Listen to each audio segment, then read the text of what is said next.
There are many different mistakes that home sellers make when listing and selling their homes that can cost them time, money, and stress. But I don't want you to make those same errors. So in this video, we'll cover 10 of the biggest mistakes that I commonly see in the home selling process and teach you how to avoid them. If we've not met yet, my name is Shelby Brooks, and I've built a multi-million-dollar real estate business in Knoxville, Tennessee, out of being a trusted advisor for my clients. It is my mission to treat every client like family and to turn transactions into relationships.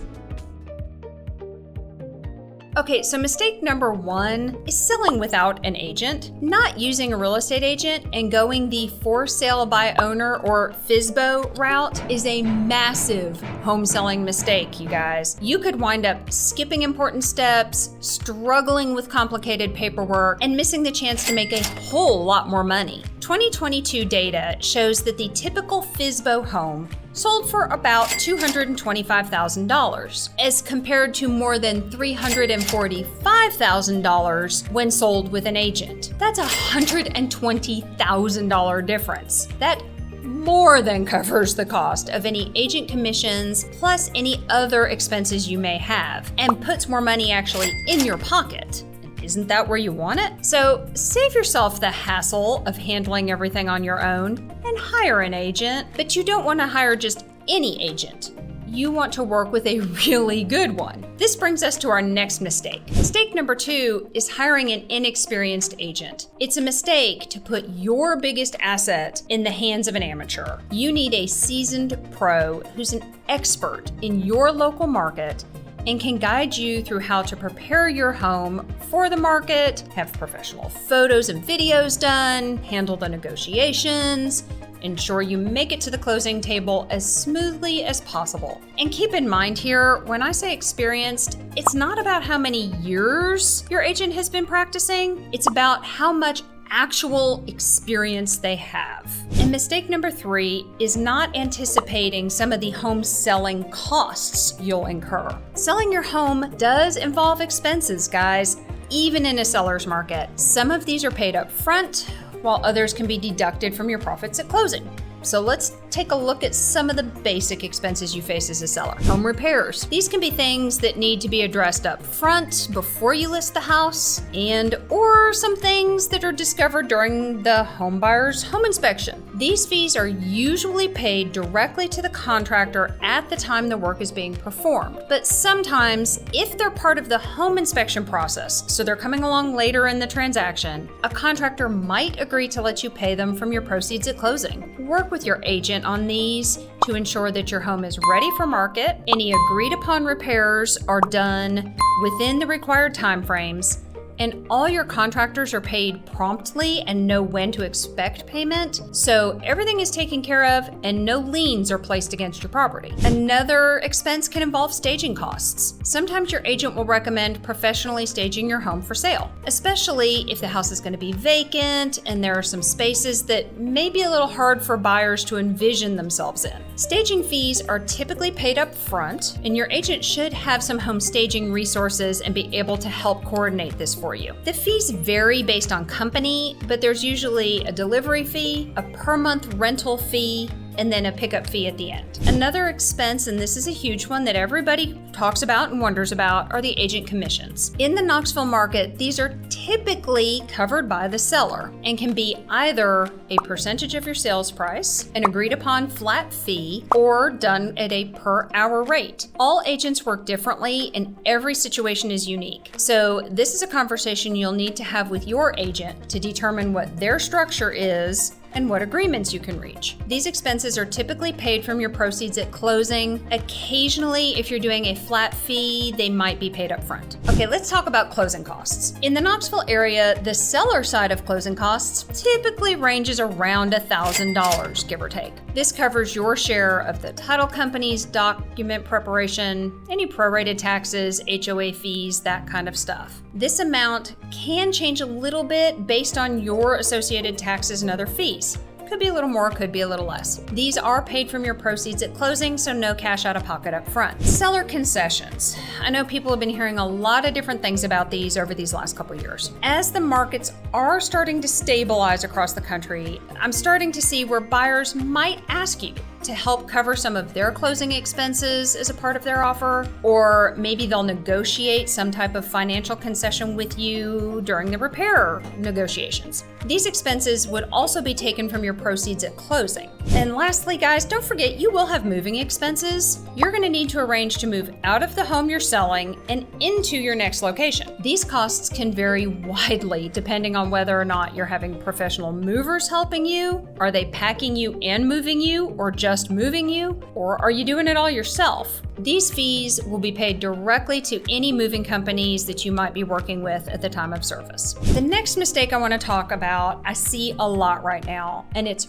pricing the house incorrectly. If you price too low, you could be missing out on thousands of dollars in profit. If you price too high, you could scare away serious buyers and run the risk of being on market for weeks or months and probably having to do a price reduction to get any offers. Guys, don't trust the internet and your own research there and your own emotions about your home. Comparing your house to others that aren't close enough in age, size, style, level of finishes, and location can really set you up to fail.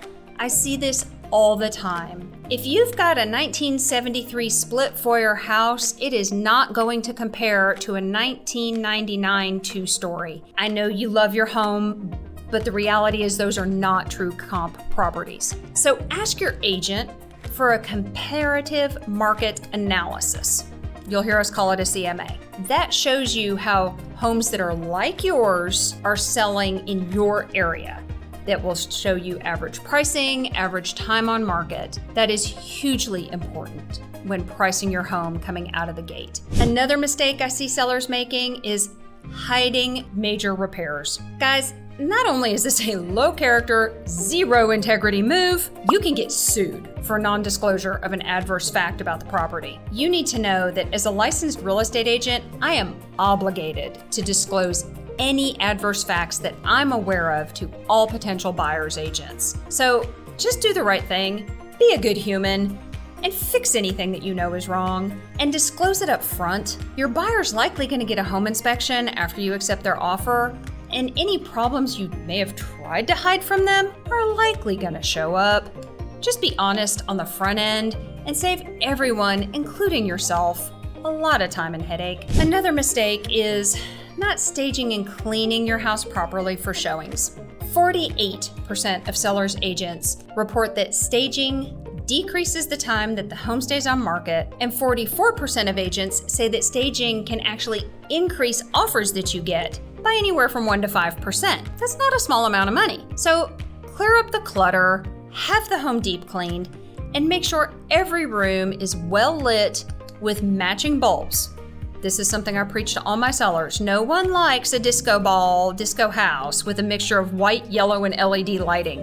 Just pick one and go with it throughout. And discuss with your agent whether or not your home might benefit from professional staging. This one cracks me up. Mistake number 7, bad listing photos. Guys, there are agent platforms on every social media form out there that share bad listing photos. They're hysterical. 95% of all buyers use the internet to search for homes. So without good photos, you're going to lose that buyer interest before they ever pull up to the curb. Make sure your agent hires a professional to take the photos and do any video work if needed. Nothing looks worse than bad cell phone pictures in a listing, or ones where you see the agent with their camera or their phone in the background of a mirror going, yeah, bad plan, don't do it. Mistake number 8, showing availability. Make your house available to show. Many serious buyers are probably going to want to show the house at times that may not be the most convenient for you. Knowing this, motivated sellers need to understand that flexibility in when you allow the home to be shown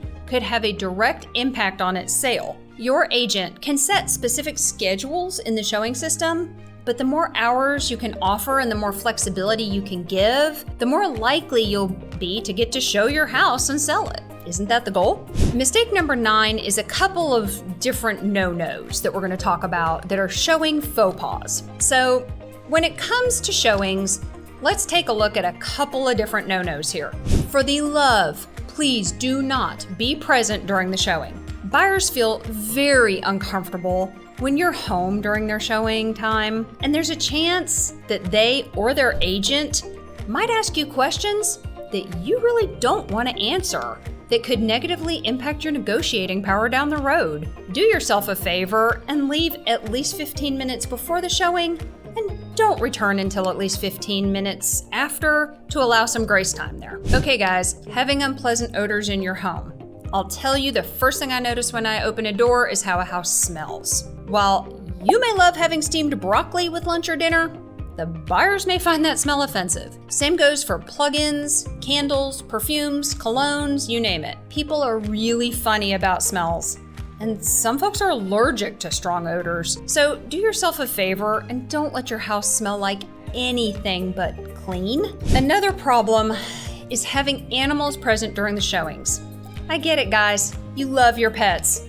I'm a dog mama. And of course, I think my dog is the sweetest thing in the world, but that doesn't mean everyone else is going to. Some people are afraid of animals, especially if you have big dogs. Others are allergic. And guys, I've seen it happen. Some will accidentally let your beloved baby out of your house while they're entering or exiting the home. It's best to take your pets with you whenever you can, or have a friend come take them for you if you know you have showings that day. If you can't make any other arrangements, please crate your pets or keep them in a confined area during the times that you know strangers are going to be present, and leave clear instructions visible for people to see when they're there, instructing them to leave your pets alone. Your pet may be the most zen animal on the planet with you at home, but keep in mind, they're afraid when you're not home and strangers are in their house. And more than once, I've been scratched by a loose animal. I've actually got one on my wrist at the moment. I've even had them try to bite me when we're in the house. One time I had a large dog in a crate, and this thing growled and lunged at us so hard that the crate actually came kind of sliding across the room. Hackles were raised. It was bad. My clients had very small children, and I literally watched those kids scale their dad's back. We ended up leaving the showing without seeing the rest of the house. They had been super interested in that house based on the pictures, but our inability to show it without being growled and lunged at made them keep looking. You don't want that to happen to you. And lastly, mistake number 10 that I see is being unwilling to negotiate. Guys, even in a seller's market, being willing to negotiate to some degree is crucial for a successful transaction. You might be offered a little less than your asking price, or maybe you're asked to help cover some of the buyer's closing costs. You may also be asked during the process for things like repairs or financial concessions in lieu of making those repairs. Or maybe the appraisal comes in lower than our contracted price, and the buyers ask if you'll give any on the contracted price. You may also be asked for non-monetary things like an occupancy before the closing, or to leave a refrigerator. You get the drift. Everyone likes to feel heard, and they like to feel like they aren't being taken advantage of. I know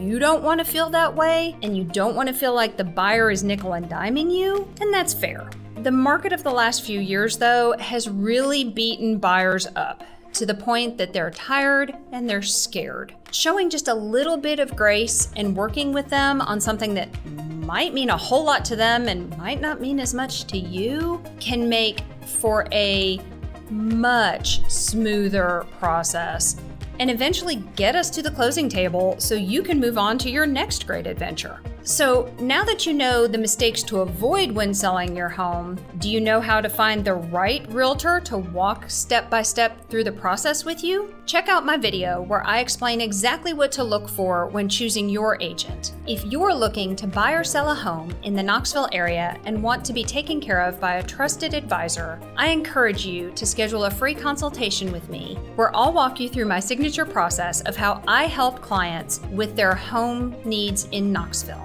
You can schedule by emailing me at Shelby@shelbybrookshomes.com.